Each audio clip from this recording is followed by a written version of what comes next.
Now the floor is given to Colonel Dmytro Hutsulyak, Ministry of Defense of Ukraine spokesperson. Now information about the events that happened during the last 24 hours in the ATO zone. Unfortunately, Russian occupation forces continue their practice of terror against civilians in Donbass. During the last 24 hours, the occupants shelled residential quarters of Old Avdiivka, as it was reported previously in the result of a hit with mortar mines. Residential houses and technical facilities in Lermontov Street were damaged. No casualties among civilians. This new fact of crime committed by Russian occupants was recorded by investigation operative group of police and by officers of the Ukrainian side of Joint Center for Control and Coordination of Issues of Ceasefire and Stabilization at the line of contact between the sides. We remind you that according to the information by Pokrovsky Police Department of Donetsk Oblast, the fact of shelling delivered by the militant of Russian occupation forces on residential quarters of Old Avdiivka is qualified in line with Part 2, Article 258, Act of Terror of Criminal Code of Ukraine. Overall situation during the last 24 hours at the line of confrontation didn't change significantly. As before, enemy demonstrated high activity in the Donetsk sector. The enemy used tanks and mortars of different caliber. In the Lugansk sector, the enemy twice opened fire in the direction of our positions.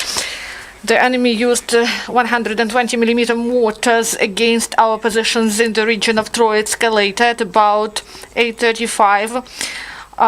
Small arms was used by the enemy in the region of Stanitsa Luganska. Thus, near Stanitsa Luganska, Russian occupation forces once again disrupted disengagement of forces and means of the sides that was preliminarily planned for the 13th of April this year.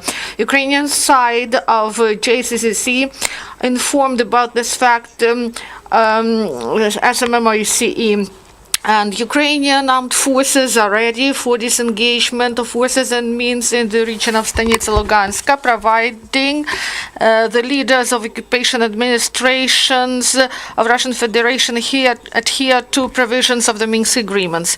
In the Donetsk sector, 36 enemy shellings were recorded. The highest activity was demonstrated by the enemy in the region of Avdiivka and Vodiane. With the use of mortars of 120mm of caliber, the enemy shelled our positions in the region of Pisky and Butivka mine. Overall, the enemy launched 43 mines of this caliber. At night, in the region of Kamenka, for about 1 hour, our positions were shelled by a tank.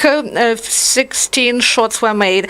With the use of 82mm mortars, the enemy twice opened fire in the region of Pisky and once in the region of Novotroitsk and Shakhta Butivka. Overall, in direction of our positions, the enemy launched 20 mines of this caliber.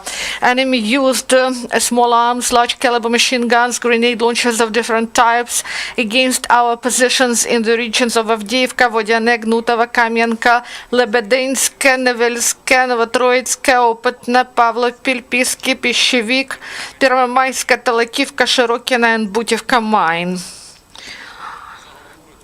Overall, during the last 24 hours, our servicemen recorded 38 enemy shellings, including 35 precision ones.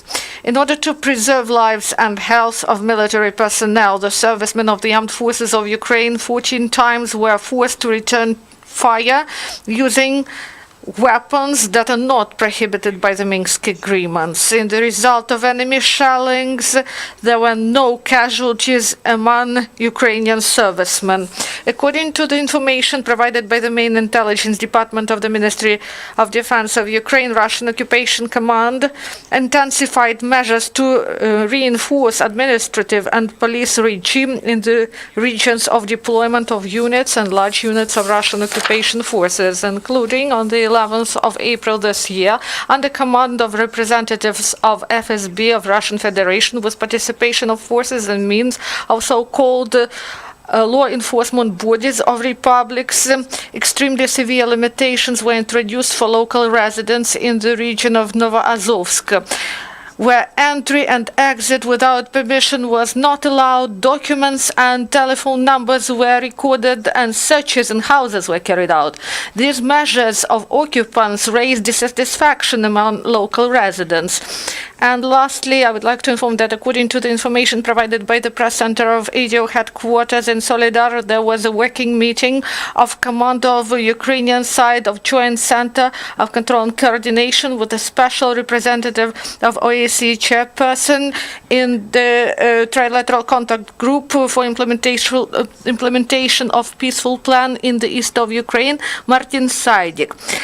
A working group of officers of Ukrainian side of JCC was headed by commander of Joint Center, Major General Yuri Ostach, who informed the guest about the problems concerning restoration of infrastructure of Donbas. They discussed systemic problem of non-provision of security guarantees by the opposing side to carry out repair and restoration works on critical facilities of industrial and civilian infrastructure of Donbas and that are situated near the line of confrontation, and on adherence by occupation administrations of Russian Federation to ceasefire regime. Do you have questions? No questions? Thank you.